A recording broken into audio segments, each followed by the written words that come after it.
PSI Parashuram ಅನುಮಾನಾಸ್ಪದ ಸಾವಿನ ಪ್ರಕರಣಕ್ಕೆ ಸಂಬಂಧಪಟ್ಟಂತೆ ಪರಶುರಾಮ್ ಮೇಲೆ ಒತ್ತಡವನ್ನ ಹೇರಲಾಗಿತ್ತು, ಹಣಕ್ಕಾಗಿ ಬೇಡಿಕೆಯನ್ನ ಇಡಲಾಗಿತ್ತು ಅಂತ ಹೇಳಲಾಗ್ತಾ ಇದೆ.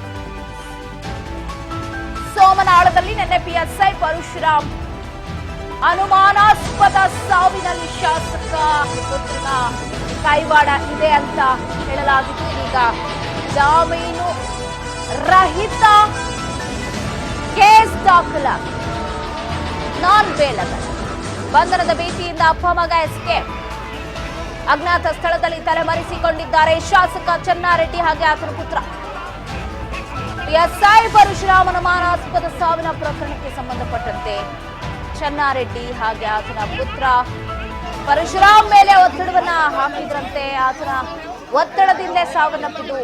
ಹಣಕ್ಕಾಗಿ ಡಿಮ್ಯಾಂಡ್ ಅನ್ನ ಇಟ್ಟಿದ್ರು. 30-35 ಲಕ್ಷ ಹಣವನ್ನ ವರ್ಗಾವಣೆಗೆ ಕೊಡಿ ಅಂತ ಹಣದ ದಂಧೆಯನ್ನೇ ನಡೆಸ್ತಾ ಇದ್ರು. ಸೊ ಆ ಒಂದು ಹಿನ್ನೆಲೆಯಲ್ಲಿ ಆತ ಖಿನ್ನತೆಗೆ ಒಳಗಾಗಿ ಕಿರುಕುಳದಿಂದಾಗಿ ಸ್ಟ್ರೆಸ್ ಹೆಚ್ಚಾಗಿ ಹೃದಯಾಘಾತ ಆಗಿದೆ. ಇದಕ್ಕೆ ಕಾರಣನೇ ಚೆನ್ನಾರೆಡ್ಡಿ ಹಾಗೆ ಆತನ ಪುತ್ರ ಅಂತ ಹೇಳಿದ್ರು. ಅವ್ರ ಡಿಪಾರ್ಟ್ಮೆಂಟ್ ಆಗಿ ಅವ್ರಿಗೆ ಸಪೋರ್ಟ್ ಮಾಡ್ತಿಲ್ಲ. ಯಾರು MLA ಗೆ ಸಪೋರ್ಟ್ ಮಾಡ್ತಿದ್ದಾರೆ, ದುಡ್ಡು ತಿನ್ನೋ ಅವ್ರಿಗೆ ಸಪೋರ್ಟ್ ಮಾಡ್ತಿದ್ದಾರೆ. ಅವರು ದುಡ್ಡು ಕೊಡ್ತಾರೆ, ಅವ್ರಿಗೆ ಸಪೋರ್ಟ್ ಮಾಡ್ತಿದ್ದಾರೆ. ಇನ್ನು ಎಷ್ಟು ದುಡ್ಡು ತಿನ್ನಿಸ್ತೀರಾ MLA ಗೆ? ನೀವು MLA ನ ಸಾಕ್ತೀರಾ ನೀವು ಎಷ್ಟು ಹಗಲು ರಾತ್ರಿ ದುಡಿದು ಕಷ್ಟಪಟ್ಟು ಹೆಂಡತಿ ಮಕ್ಕಳನ್ನ ಬಿಟ್ಟು, ಊಟ ಬಿಟ್ಟು, ತಂದೆ ತಾಯಿನ ಬಿಟ್ಟು, ಎಲ್ಲರನ್ನ ಬಿಟ್ಟು ದುಡಿತೀರಾ. ಯಾರಿಗೋಸ್ಕರ? MLA ಗೋಸ್ಕರ ದುಡಿತೀರಾ? MLA ಗೆ ಊಟ ಹಾಕ್ತಿದ್ದೀರಾ, ದುಡ್ಡಿನ ಊಟ ಹಾಕ್ತಿದ್ದೀರಾ ಸರ್. ಅವ್ರು ತಪ್ಪು ಮಾಡಿದ್ದಾರೆ, ಇನ್ನೂ ಆದರೂ ಬಂದಿಲ್ಲ ಇಲ್ಲಿಗೆ. ಇಷ್ಟು ಜನ ಇದ್ದಾರೆ, ಎಷ್ಟು ಸ್ಟ್ರೈಕ್ ಆಗಿದೆ, ಅಲ್ಲಿ ಎಷ್ಟು ವೆಹಿಕಲ್ಸ್ ನಿಂತಿದೆ. And is not even ready to come step in. ಅವ್ರದ್ದು ತಪ್ಪಿದೆ, ನಮ್ಗೆ FIR ಬೇಕು, ನಮಗೆ ನ್ಯಾಯ ಕೊಡಿಸಿ, ಅವಾಗ ಎದ್ದೇಳ್ತೀವಿ ನಾವು ಇಲ್ಲಿ. ಅಲ್ಲ ಅಮ್ಮ, ನಿಮ್ಗೆ PSI ಅವರು ದುಡ್ಡು ಕೇಳಿರೋ ಬಗ್ಗೆ ನಿಮ್ಮ ಸಖಿ ಅವರು ಏನಾದರೂ ಮಾತಾಡಿದ್ದಾರೆ ಸರ್. ಅವ್ರು ಮಾತಾಡಿದ್ದಾರೆ. ಅವ್ರು ಸ್ಟ್ರೆಸ್ಸಲ್ಲಿದ್ದರು ಸಿಕ್ಕಾಪಟ್ಟೆ. ನಾವೆಲ್ಲರೂ ಹೇಳಿದ್ದೀವಿ, ಇಲ್ಲ ಅಂದರೆ ಅವ್ರು ಎಷ್ಟು ಕೇಳ್ಕೊಂಡಿದ್ದಾರೆ. ಅವ್ರ ತಪ್ಪು ಇದ್ದರೆ ನೀವು ಅವ್ರನ್ನ ತೆಗಿಬೇಕು. ಕ್ಯಾಸ್ಟ್ ಬಂದಿತ್ತು, ಯಾಕೆ ಈ ಜನ್ರೇಷನಲ್ಲಿ ಯಾಕೆ ಸರ್ ಕ್ಯಾಸ್ಟ್ ಫೀಲಿಂಗು ಹೇಳಿ? SC ಆದರೆ ನಾವು ಬೇಕಂತ ದೇವ್ರಿಗೆ ಕೇಳ್ಕೊಂಡು ಬಂದಿರ್ತೀವ, ನಾವು SC ಆಗಿ ಹುಟ್ಟಬೇಕು ಅಂತ ಹೇಳಿ? ಯಾರು ತಪ್ಪಿದೆ ಇಲ್ಲಿ? ಅವ್ರದ್ದು ತಪ್ಪಿದೆ, ಅವ್ರು ಬರಬೇಕು. ಜಾತಿ ಮತ್ತು ಹಣಕ್ಕಾಗಿ ಜಾತಿ ಹಣ ಎಲ್ಲ ಜಾತಿ ಮತ್ತು ಹಣಕ್ಕಾಗಿನೇ ಆಗಿದ್ದು. ಒಂದು ಪ್ರಾಂಪ್ಟ್ ಆಫೀಸರ್, ಒಂದು ನಿಯತ್ತಾದ ಆಫೀಸರ್ನ ನೀವೆಲ್ಲರೂ ಕಳ್ಕೊಂಡಿದ್ದೀರಲ್ಲ. You people really don't deserve. SP madam ನಮ್ಗೆ ಹೇಳಿದ್ರು ರಾತ್ರಿ FIR ಕೊಡಿಸ್ತೀನಿ ಬನ್ನಿ ಅಂತ. ಅವ್ರನ್ನ ನಂಬ್ಕೊಂಡು ಬಂದ್ವಿ, ಇಲ್ಲಾಂದ್ರೆ ಅಲ್ಲೇ ಕೂಡ್ತಿದ್ವಿ ನಾವು. ಪ್ರೈವೇಟ್ ಹಾಸ್ಪಿಟಲಿಂದ ಕರ್ಕೊಂಡು ಬಂದಿದ್ದಾರೆ ಸರ್.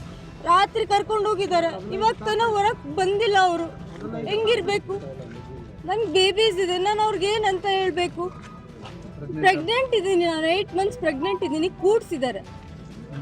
ಅವ್ರ ಡಿಪಾರ್ಟ್ಮೆಂಟಲ್ಲೇ ಹ್ಯುಮ್ಯಾನಿಟಿ ಇಲ್ಲ ಅವ್ರಿಗೆ. ಏನು ಮಾಡಬೇಕು ಹೇಳಿ? ನೀವೆಲ್ಲರೂ ಆನ್ಸರ್. ಅವ್ನು PSI ಪೊಲೀಸ್ ಅವ್ರಿಗೆ ನ್ಯಾಯ ಸಿಕ್ತಿಲ್ಲ, ಅವ್ರಿಗೆ ರೈಟ್ ಇಲ್ಲ ನ್ಯಾಯ ಸಿಗಕ್ಕೆ.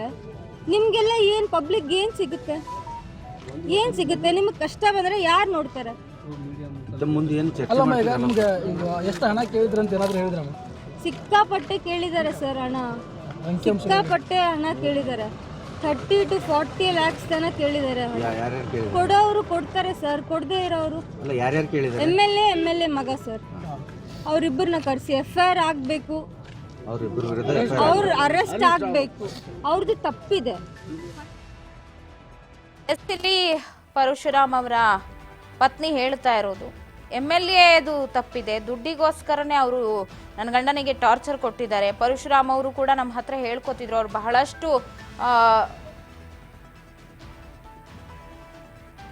ಬಹಳಷ್ಟು ಬಾರಿ ಅವರು ಅಳಲನ್ನ ತೋಡ್ಕೊಂಡಿದ್ದಾರೆ. ನನಗೆ ಸ್ಟ್ರೆಸ್ ಇದೆ, ಹಣದ ಕಿರುಕುಳವನ್ನ ಕೊಡ್ತಾ ಇದ್ದಾರೆ ಅಂತ. ಇತ್ತ ನೋಡಿದ್ರೆ ಚೆನ್ನಾರೆಡ್ಡಿ ಆತನ ಮಗ ಇಬ್ರು ಕೂಡ ತಪ್ಪಿಸ್ಕೊಂಡಿದ್ದಾರೆ. ಸದ್ಯಕ್ಕಿಲ್ಲ ಶಾಸಕ ಚೆನ್ನಾರೆಡ್ಡಿ ಅಂಡ್ ಸನ್ಗೆ ರಿಲೀಸ್. ಮೊದಲು ಪುತ್ರನನ್ನ ಬಂಧಿಸಬೇಕು. ಅದಾದ ನಂತರ ಸ್ಪೀಕರ್ ಅನುಮತಿಯನ್ನು ಪಡೆದು ಶಾಸಕರನ್ನ ಬಂಧಿಸಬೇಕು. ನಿರೀಕ್ಷಣಾ ಜಾಮೀನಿಗಾಗಿ ನಾಳೆ ಅರ್ಜಿ ಸಲ್ಲಿಸುವ ಸಾಧ್ಯತೆ ಇದೆ. ಬಟ್ ನಾನ್ ಬೇಲೆಬಲ್ಲೆ ಅವ್ರ ಮೇಲೆ ಕೇಸ್ಗಳು ಕೂಡ ದಾಖಲಾಗಿದೆ. ಇವತ್ತು ಭಾನುವಾರ ರಜೆ ಇದೆ, ಕೋರ್ಟ್ ರಜೆ ಇರುತ್ತೆ. ಸೊ ಹಾಗಾಗಿ ಬೇಲ್ ಸಿಗೋದು ಕಷ್ಟ. ಹಾಗಾಗಿ ಅಜ್ಞಾತ ಸ್ಥಳದಲ್ಲಿ ತಲೆ ಮರೆಸ್ಕೊಂಡಿದ್ದಾರೆ. ದುಡ್ಡಿಗೋಸ್ಕರ ಒಬ್ರು ಪ್ರಾಣ ತೆಗಿಯೋಕ್ಕೂ ಕೂಡ ಈ ಕಾಲದಲ್ಲಿ ಯಾರೂ ನೋಡಲ್ಲ. ಇದು ಯಾವ ತರದ ಮಾನವೀಯತೆ ಇದು?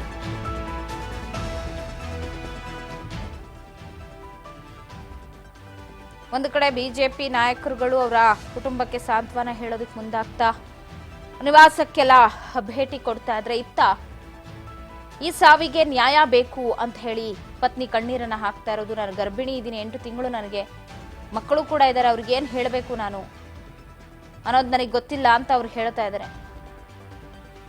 ಇತ್ತ ನನ್ನ ಸ್ಪೀಕರ್ ಅನುಮತಿ ಪಡೆದು ಚೆನ್ನಾರೆಡ್ಡಿ ಬಂಧನ ಆಗುತ್ತೆ. ಅದಕ್ಕೂ ಮೊದಲು ಪುತ್ರನನ್ನ ಬಂಧಿಸಲಾಗುತ್ತೆ. ಬಂಧನ ಹಿನ್ನೆಲೆ ಸೋಮವಾರ ಜಾಮೀನು ಅರ್ಜಿ ಸಲ್ಲಿಕೆ ಸಾಧ್ಯತೆ ಇದೆ ಅಂತ ಹೇಳ